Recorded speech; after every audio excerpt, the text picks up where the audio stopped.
Welcome to this edition of the Sky News Daily. I'm Niall Paterson, and on today's agenda, Gaza. Now, of course, some of you will know it better as the Gaza Strip, and that name really does serve it well. Just 25 miles long, only 7.5 wide at its broadest point, this sliver of land, sandwiched between the Mediterranean and Israel, is home to more than 2 million people, or at least it was, until war between Hamas and Israel broke out. Why is this happening to us? What have we done to the world? This woman screams. The images plastered over our TV screens, our phones, the newspapers, all show the devastation caused by this conflict. The living grieving their dead, buildings reduced to rubble, the lives of generations torn apart. Our chief correspondent, Stuart Ramsay, and his producer, Dominique van Heerden, have reported from inside Gaza since the turn of the century. They've gotten to know the Palestinian people, and they've certainly seen how Gaza has changed. And I suppose that is where we must start. What you guys have been seeing, Gaza's been changed out of all recognition. And of course, that process is ongoing. We arrived here on October the 7th after the Hamas attack in Israel. As soon as the scale of the attack was clear, it was obvious that Israel was going to launch a retaliatory invasion, I suppose is the best description of it. They're not really saying it's an invasion, but that is what is happening now. It was, in many ways, absolutely inevitable. And as is always the case with Gaza, while there may be an armed struggle between Hamas and Israel, so many millions of people who live there are civilians, they are caught up in it. And because it's blockaded in, they can't leave. Many people that we've met there have never even remotely considered the idea that they could step outside of this very small area. They're stuck there. And as we expected to see, Israel, if it wants to go in and dismantle Hamas, it's got to go into all the towns, the cities, Gaza City in particular, and take Hamas down. The only way they can do it, in their opinion at least, is to destroy pretty much everything in front of them so they can get into the main cities and towns and then into the underground network of tunnels, which could all take a very long time. But of course, it means civilians are exposed constantly, and the cities and towns that we know well are being reduced to rubble, not just daily, but actually hourly. One of the things we've both found really quite shocking is a lot of the before and after pictures of Gaza when you know a place. You know the people who own the hotel on the beach or the cafe that you go to get your morning coffee or whatever it might be in an area that you're used to staying. When we saw the destruction, we all know that Gaza is being bombarded, that, it's a very big aerial campaign. But actually, I think certainly compared to previous wars, I certainly was taken aback just by the level of destruction. Take us then back to the first time that both of you visited Gaza. And I suspect, Stuart, just going by the laughter lines, that you were possibly there slightly earlier than Dominique. It was actually a really amazing experience for me, my first visit there. It was very tough times in the early 2000s. The suicide bombings, the fighting in the West Bank was continuous. The atmosphere in Israel was very, very intense, and working was exhausting. And I remember a plan was formed that it would be a good idea to go into Gaza. Our team went in. You have to go through the Erez crossing, which was always a difficult thing to do. It's quite a laborious process, and everything is X-rayed, and then you have to carry it. In those days, you had to carry it all the way through to where you could get picked up, which is probably about a mile away from the actual crossing point. What was interesting to me was that we crossed into this Arab city, which was incredibly relaxed in comparison to Israel. And it was immediately a sort of enjoyable experience. People were very friendly. They wanted to see us. There was not the sense of danger that you'd had from a particularly suicide bombing then in Jerusalem. And I remember checking into, I think it was called the Beach House Hotel, but it's right on the beach, meeting the team downstairs, having a cold beer and eating a fish supper, and us all looking at each other saying, wow, we're actually having a break and we're in Gaza. And we stayed quite a significant amount of time, weeks, not as opposed to days. And we filed stories about life in Gaza, which was hard then, but certainly better than now. And we spoke to people about their hopes, their aspirations, what they would like to see politically in the future. And after our time then, it came back into it and went into this sort of maelstrom of tension and fighting and violence that was taking place in Israel. It was a very interesting moment for me and really enjoyable one. And I'll be honest with you, I first entered with some trepidation, not thinking it would be like that, but it was a real revelation. My first time into Gaza was actually exactly a decade ago. It was during that ground invasion, the summer of 2014. Like Stuart, I had no idea what to expect going in. Bear in mind also, Neil, that of course, Stuart and I will have very different experiences in Gaza because I'm a woman and he's a man. And, it is an Islamist society where women certainly have to dress modestly and, at the very least cover your hair. And so my trepidation was more along the lines of being a Western woman inside and not really knowing how the more extreme sectors of society would deal with me. I was actually quite surprised that actually didn't turn out to be anything that was that much of a big deal. There was a general respect there. I was able to continue with my job. At the time, we were doing a story that, it felt significant at the time, but certainly compared to what's going on now, it feels very small scale. But there was a ground invasion and a bombing campaign in the summer of 2014. And what I found was a people resilient, that's a very good word to use, dreaming of the outside world. It's very easy in war to dehumanize war and to talk about all the battleground and the weapons and the troops and everything else. But part of that war that I was always looking for was the people who just continued with their life in the Gaza Strip. It always struck me, and it might be the same for you, Stuart, just how many children are in Gaza. There are a lot of children. And if I'm not wrong, I was reading a stat from one of the aid agencies the other day that almost half the population in Gaza are children. That didn't surprise me because everywhere you look, there's children out and about playing and going to school. I suppose then for the majority of people, perhaps even listening to this podcast, the Israel-Palestine conflict has almost been like a background hum for the past 20, 30, however many years people have probably been alive. But the more recent history of Gaza is inextricably tied up with that of Hamas, isn't it? And Stuart, you were there for their election back in 2006. I actually was there, not by accident, but it was an unexpected trip. People have been talking about, is it possible that Fatah, who was the party in charge, could lose? And I remember us being there. And we went to the various political rallies that were taking place. And I knew almost straight away, wow, Hamas is going to win this. And the reason was simple. We looked at the Fatah people. They walked around. They'd been in charge for ages. They were like a bunch of thugs, to be honest. When they met, they were like watching mobsters meeting. They controlled the strip. They were rude. They were unhelpful. They didn't care about the media. They didn't care about pretty much anything other than the fact that their certainty that they would win the election because it was almost a given right to them that they would and that they were in charge. Hamas, a militant organization, branded terrorist group, were organized, pleasant, political rallies, interviews in English, perfectly well behaved with all of the foreign media, were quite popular, clearly quite popular with members of the public who came to their rallies in big, big numbers. And literally, my team and I, we sat down in the evening and thought, right, there is no chance that Fatah can win this. And of course they didn't. Now, since then, people have said that election was rigged. I don't know because I can't go into the detail, but I could assure you that my memory of it and my impression at the time was this was a movement for change. Now, of course, Hamas is a very difficult and different organisation to Fatah and has obviously carried out the attacks that have taken place and has been at war with Israel ever since. That's not what I'm talking about. What I'm talking about was the atmosphere as it happened then. And of course, they did storm to power. A lot of those Fatah people were either kicked out of Gaza or were killed. So it was pretty brutal right from the start.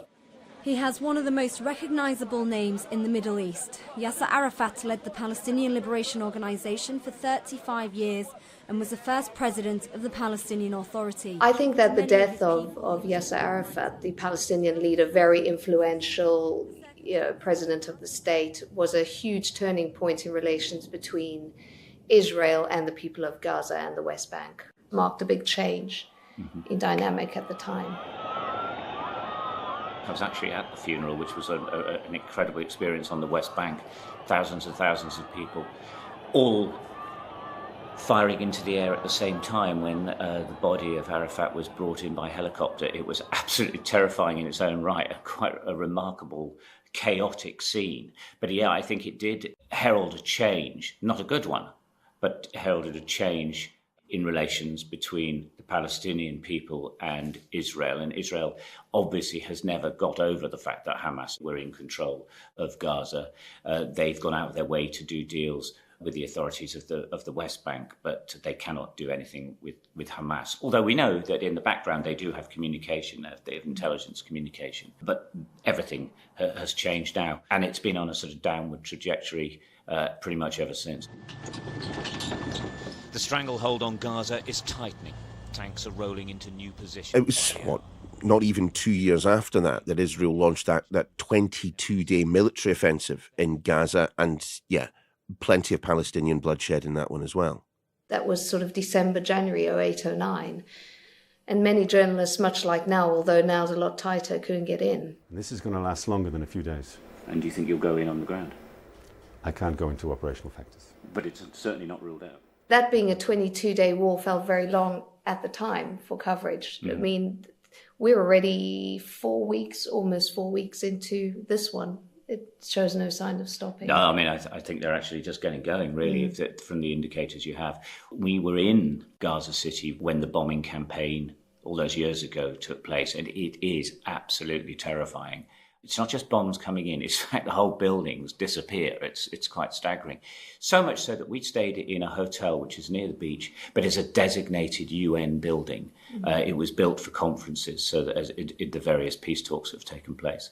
Sky News, our forensics team, have shown a lot of the pictures of buildings before and after in the last week or so.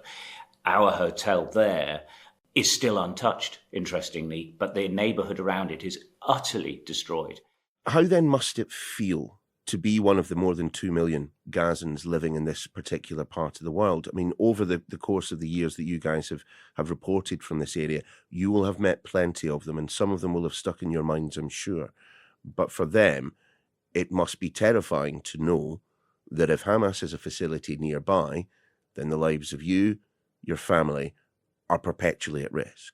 There's one person in particular I think of a lot. I won't mention her by name, just for her safety. She's someone I met in 2018, actually, when I was in Gaza during the fence protests. It was another bloody day on the Gaza border.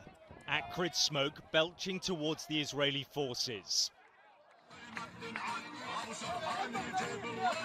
In the chaos, young Palestinians jeered and hurled rocks over the fence. The IDF responded. At the time, I was a bit unwell, actually, and in Gaza, it's very difficult to get any kind of medical support. I got in touch with her and we chatted, and, she helped me out and she helped me get the medicine I needed and everything else. And we struck up this friendship. She and I have talked all through COVID, and, she sent me pictures during the pandemic and pictures of her kids growing up. She's working as a journalist. She's going out there every day, gathering material and making sure the world sees what's going on. But she's also a mother. And she's also a daughter, she's worried about her parents, she's worried about her siblings. Every single day, it's not just about sleeping in a place that might be close to a Hamas operational facility or close to a Hamas member. They just don't know. Hamas is embedded within the society. It's not something that exists in a separate, over there in the north is Hamas and in the south. They're everywhere. And so nowhere is actually safe, because if Israel makes that moral choice or makes that decision to target a commander, for example, who's of high value to them, but there's civilians there, if they've made that choice to do that, well, if you happen to be those civilians there, then it doesn't bear thinking about. Now imagine that's your friend or that's someone you know or that's your family. I mean, it's a totally impossible situation. When a lot of the messaging started coming out from Israel and the dropping of pamphlets saying, move south, you have to move south, or evacuate hospitals, that is a big ask. That is not, people in Gaza already have nothing. They are descendants of refugees, almost half of them are refugees. So imagine just having to go, right, I'll just leave my home from the north and go south.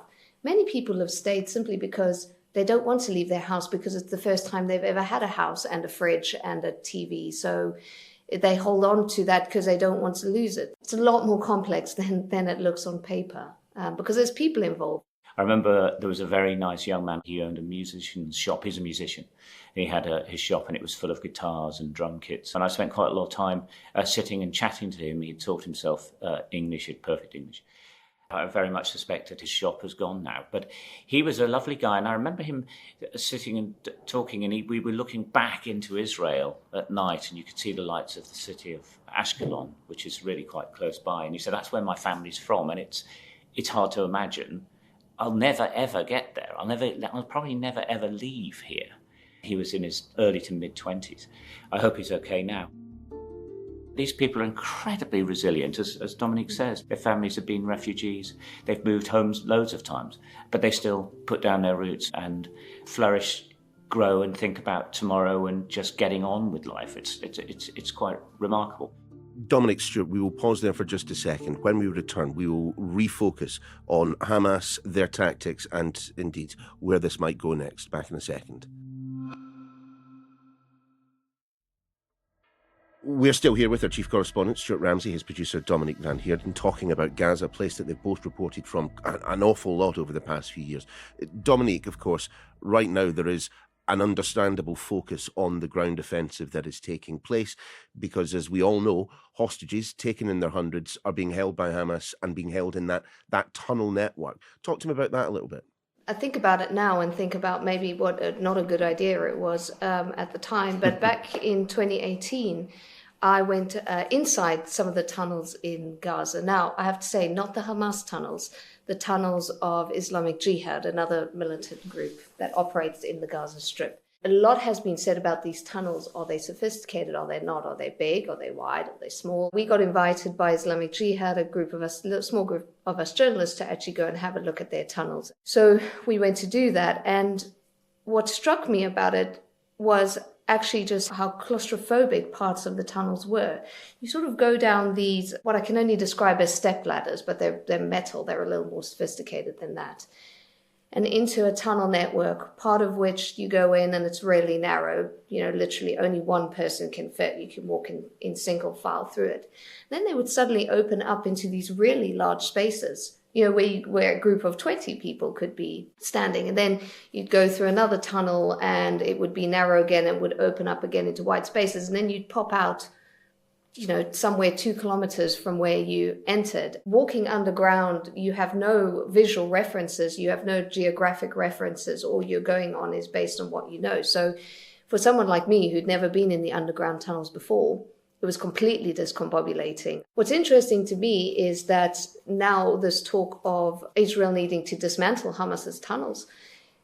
Unless you've been down those tunnels and you know those tunnels, you're at a real disadvantage. You don't know where you are necessarily. It is wet. It is pretty cold, stuffy, claustrophobic. It doesn't really feel like you can breathe in some bits of the tunnel network. Israelis have been down into the tunnel network, but of course it's moved on, and it appears that the sophistication of tunnel building has improved a lot. And I think people need to realise it's not just tunnels that are within Gaza, they go into Israel, incredibly. The Israeli army call it the metro, the Gaza metro, because it is so well engineered and the network is very widespread.